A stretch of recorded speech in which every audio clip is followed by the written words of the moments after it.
ডাকসুর সাবেক বিপি আমাদের প্রিয় ভাই নুরুল হক নুরু সহ দলের নেতাকর্মীদের উপর ন্যাক্কারজনক হামলার প্রতিবাদে আজকে বাংলাদেশের রাজধানী উত্তাল হয়েছে। সে উত্তাল রাজনীতির প্রেক্ষাপটে আজকে আমরা বাংলাদেশের সবকটি রাজনৈতিক দলের নেতৃবৃন্দ এই মঞ্চে এসেছেন, উলামায়ে কেরামরা এখানে এসেছেন, ইসলামী দলের নেতৃবৃন্দ এসেছেন, বিভিন্ন গুরুত্বপূর্ণ ব্যক্তিরা এখানে এসেছেন। এই অনুষ্ঠানে উপস্থিত সম্মানিত সাংবাদিক বন্ধুগণ সহ সংগ্রামী দেশবাসী, সময় খুব কমে গেছে, নেতৃবৃন্দ কথা বলেছেন। আমরা খুব স্পষ্ট ভাষায় বলতে চাই, এই হামলা ছিল কোন একটি দলের উপর হামলা ছিল না, শুধু এটি এই হামলা বাংলাদেশের উপর হামলা, এই হামলা বাংলাদেশের গণতন্ত্রের উপর হামলা, এই হামলা জুলাইয়ের রক্ষের বিরুদ্ধে হামলা।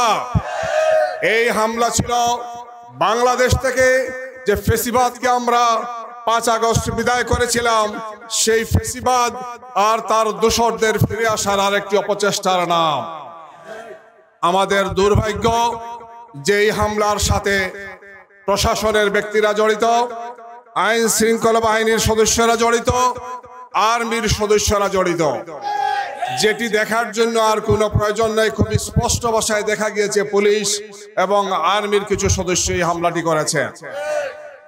আমরা আশ্চর্য হয় আজকে বলতে চাই, আওয়ামী লীগ ফেসিবাদ বিদায় নিয়েছে, কিন্তু এই ফেসিবাদকে তৈরি করেছিল যারা, সেই জাতীয় পার্টি, সেই 14 দল এখনো আছে, সেই নেতৃবৃন্দেও যারা গত 14, 18 আর 24-এর নির্বাচনে আওয়ামী লীগকে শক্তি জুগিয়েছে, সেই শক্তির বাংলাদেশে রাজনীতি করার কোনো সুযোগ নেই।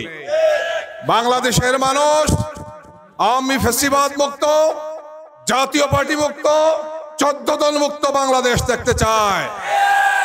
আজকের সমাবেশ থেকে আমরা সেই মেসেজ দিতে চাই।